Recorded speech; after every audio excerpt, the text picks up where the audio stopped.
So the first thing is, I am not a party in this case. The case is Williams versus Quest Diagnostics. So Amy Williams is the plaintiff, and the defendants are Quest Diagnostics and Athena Diagnostics. So just to briefly describe the allegations in this case, basically a little boy went to Athena Diagnostics to get his DNA tested. Athena Diagnostics located a DNA variant in his DNA and interpreted it as a variant of unknown significance. So now if we flip to a few pages back into their interpretation glossary defined in the report, number 1 is known disease-associated mutation. And basically what this category says is if the DNA variant is documented in the medical literature as being associated or correlated with a specific disease, then it's a known disease-associated mutation. That is the criteria defined in the report. So, quick search of the medical literature. Paper. Table. DNA variant that the little boy had. Associated disease, SMEI, also known as Dravet syndrome. So now if you go back to the last page in the report on who signed off on the report, the doctor who signed off the report is right here. If you go back to the paper, that doctor is right here. So what that means is that the DNA variant had been located in the medical literature, had been published on to be associated with a certain disease, and the doctor that signed off the little boy's report was a co-author of that paper. And so basically how this story goes is had this little boy been diagnosed properly, it would have been known to not have him on certain medications, as there are certain medications that worsen the symptoms of children with this disease. And unfortunately, this kid was not diagnosed properly. He was on those medications and ended up suffering a traumatic seizure and dying. So that's basically the allegations of this case. Athena did not follow their very own interpretation guidelines defined in the report. So what is my involvement? So I am a friend of the mother, the plaintiff, the mother of the little boy who died. So in 2014, when she received this report, she sent it to me to ask what it meant. By this point, I am, well into my graduate career. I am fully capable of reading the report, also searching the medical literature. It didn't take long to come to the conclusion that the interpretation guidelines defined in this report were not followed, as, the specific DNA variant that this little boy had been published in the literature. In that piece of publication, it had been associated with Dravet syndrome, and the person who signed off the report is a co-author of that paper. It kind of doesn't get any more straightforward than that. So at that point, my involvement is basically explaining to her what's going on, answering any questions she has, helping her go through the medical records to kind of see where this fits in with the little boy's treatment, which is, her son. Just being, helpful. So by 2015, she started to call the laboratory to start asking questions, and they literally ignore her. So the fact that they find themselves in a lawsuit, go back to that.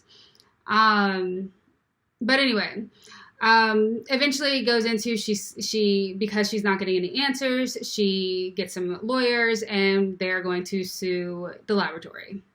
My involvement is, again, basically the same with hers. I'm there to answer questions, help draft the scientific facts of the case, help, interpret things. Basically, if you don't have the background, these reports can be a little jargony. So just being a helpful person. So by the end of, 2016, I'm no longer involved in the case. I'm finishing my PhD. I'm publishing lots of papers. I'm busy. So, fast forward now to 2019. In 2019, I received the subpoena for documents from Quest. And basically what ended up happening is the plaintiff's attorneys took responsibility for that subpoena. And so basically my job was to do the production, give it to plaintiff's attorneys. And at that point, my job was complete. So what ended up happening, which I was unaware of at the time, but, was later able to read about in court documents that were filed, later. Plaintiff's attorneys gave the defendants, a portion of my subpoena production and then declared the rest of it to be privileged or work product. And this would obviously annoy the defendants. And they then filed a motion to compel against the plaintiff's attorneys for my production that was, in a sense, being held hostage. So let me just say that this motion to compel was not addressed to me. It was addressed to the plaintiff's counsel because they are the ones holding it hostage. It was not sent to me. I was not contacted about it, by plaintiffs, defendants, or the court, nothing. So, and eventually what I ended up seeing is that no one replied to this motion to compel. And so we fast forward a couple months, and the court orders this motion to compel. And by this time, I had my own attorney. And the reason for that is some of the behaviors exhibited, made me a bit uneasy. I had seen now at this point that, Quest had me under surveillance for over 5 months and had, private investigators tailing me. Just odd behaviors that, just made me uneasy.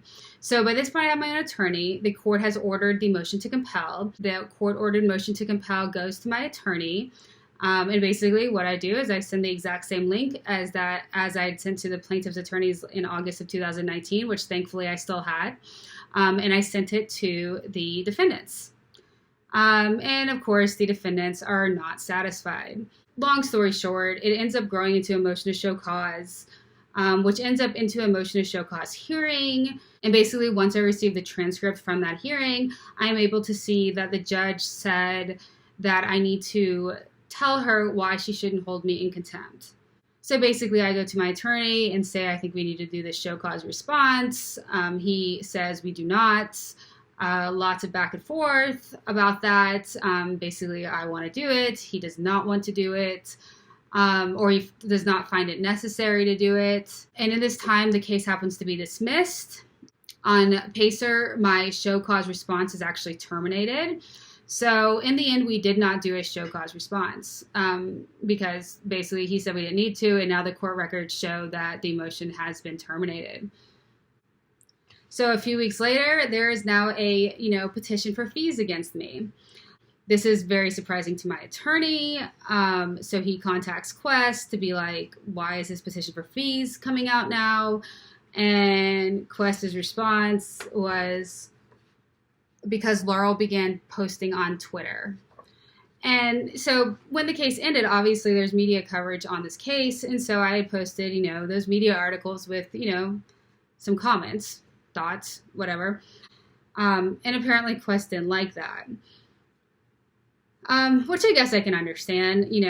I can understand a company not being thrilled with, people talking about, potentially things they did wrong, how they can improve. I guess that makes sense. And unfortunately, for them, it is my Twitter page. I am allowed to post what I like on my Twitter page as long as it's not false information. So, happy fact checking. But other than that, sorry you didn't like the tweets. So it is what it is. So petition for fees filed. And so now, we need to respond to the petition for fees, which I actually think my attorney missed that deadline as well. I think there was a few days in there after it was due and before he filed for an extension. But anyway, by this point, I'm getting, pretty tired of all these motions going by that are not being responded to. So at that point, I withdraw him as counsel and I do my own response. Long response. Took me a lot of time. Smaller than my PhD thesis, but still, for the amount of time I had, lots of work. And basically what this does, which I will link above or below for anybody who wants to read it, is it documents everything that has occurred between 2019 and 2021, provides all the exhibits, and just walks through and addresses every single accusation and claim against me. So the judge rules on this a few weeks ago, and I think 2 weeks at this point. Basically, I get a one-sentence response, or at least a one-sentence explanation, and it basically says, Koontz is clearly an intelligent, highly educated person. And, it basically says the court doesn't understand how she was this unsophisticated person at the mercy of attorneys in this case. And then she orders me to pay Quest $30,000. So my thoughts. Well, certainly didn't need to spend, 2 months of my life writing this very detailed response addressing every single claim against me when all I get is a one sentence response back. 2 would be, clearly being educated makes me a lawyer. Sarcasm. Obviously, being intelligent does not, make you a lawyer or give you any type of insights into the law or education into the law, enough so that you would, know not to listen to the attorney's advice. And the other thought I would say is that, during discovery, you actually are at the mercy of the attorneys. Let's just start off with, prior to 2019, I don't even know what discovery was. But what I've learned from this process is, discovery is a time that it's, basically going between plaintiffs and defendants. Nothing's being published in public, court documents or anything. So, I have no way of knowing what's going on if no one's telling me.